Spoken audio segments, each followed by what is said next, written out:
Dear friends, welcome back. Today I want to show you something big. This is the Waveshare 13.3-inch full-color e-paper display driven by an ESP32S3 board. This thing is massive and I can't wait to show it to you.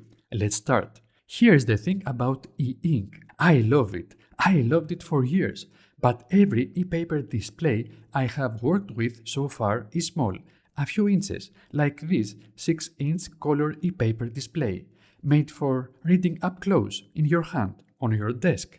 This one is different. You can read it from across the room, and that changes what you can build. A small e-ink panel is a note to yourself. A big one is a message to the whole room.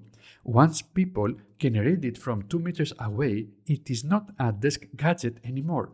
It is something you hang on a wall. Different category of projects. Entirely. This thing costs $260. Let's see what we get with that money. The board comes in a big box. Let's open it. Here is what's waiting inside. The driver board, the 13.3-inch panel and a small speaker. The driver board is specifically designed to drive the e-paper displays Waveshare offers. It uses the ESP32S3 chip, which offers great computing power, with Wi-Fi and Bluetooth connectivity. There is a battery connector too, and a charging chip, which means this board can sit anywhere. Just a lithium battery and it runs. It also features an SD card slot for storing images locally, which is really useful. And then the surprise, 2 onboard microphones, an audio codec. This board doesn't just push pixels to a screen. It can listen, it can talk, which means we can add voice commands to it. I did not expect that. Now let's talk about the screen itself. This is an e-paper display which uses the latest Spectra 6 technology. It uses 4 charged particles in white, red, yellow, and blue to create the colors.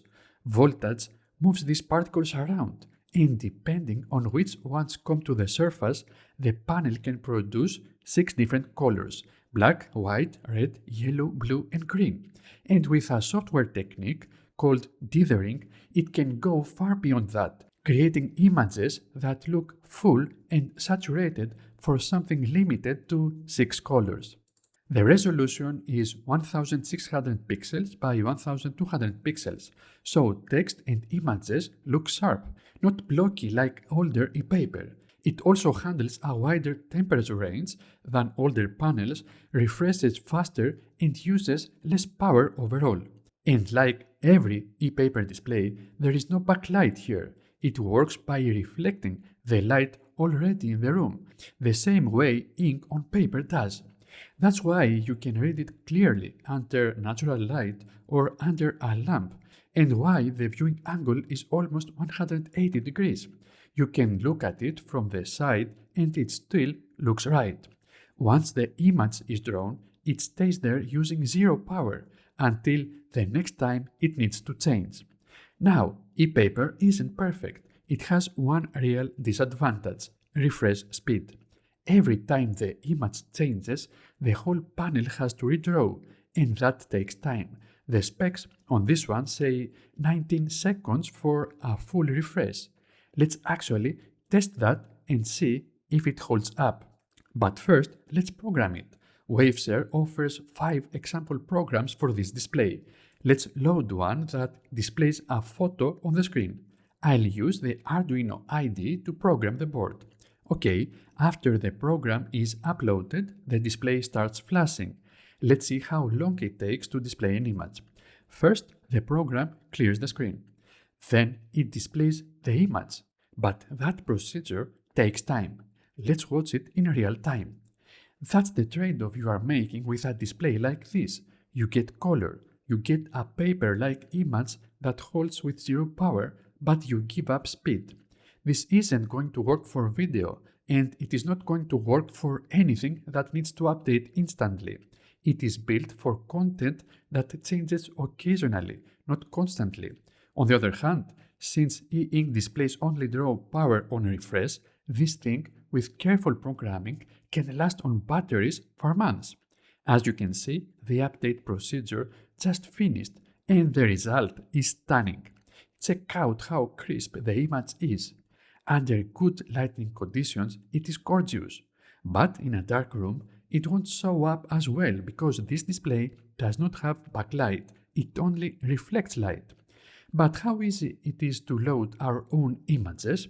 That's what I want to find out next. So I created the simplest Arduino sketch that displays an image from the memory. I loaded a famous artwork and using a Python script I converted it to a C array. It looks great. But how does a real photo look like? I loaded a photo and the result is a bit disappointing. Since we only have 6 colors to work with, we use dithering to create the illusion of more shades. But a photo has thousands of subtle colors, and squeezing all that down to 6 answer colors is much harder job than a painting with bold, flat, already limited color regions. Van Gogh basically did the dithering for us 100 years before this panel existed. His brushstrokes have already broken into distinct color patches, which happens to be exactly the kind of image this display is best at reproducing. A photo doesn't give you that head start. This isn't a display you point a random photo at and expect perfection. It is a display where composition matters. Busy details hides the display limitations. Wide open, smooth gradients expose them. And at $260 for the full kit, board and panel together, that trade-off is something you actually have to think about before buying one. This isn't an impulse purchase. It is a display you buy because you already know what you are going to build with it. I have a couple of project ideas in mind to build with this display, but I would love to hear your ideas as well. Do you find such a big display useful to your projects? If so, what are you going to build with it? Write your ideas in the comment section below. Thanks. I'll see you next time.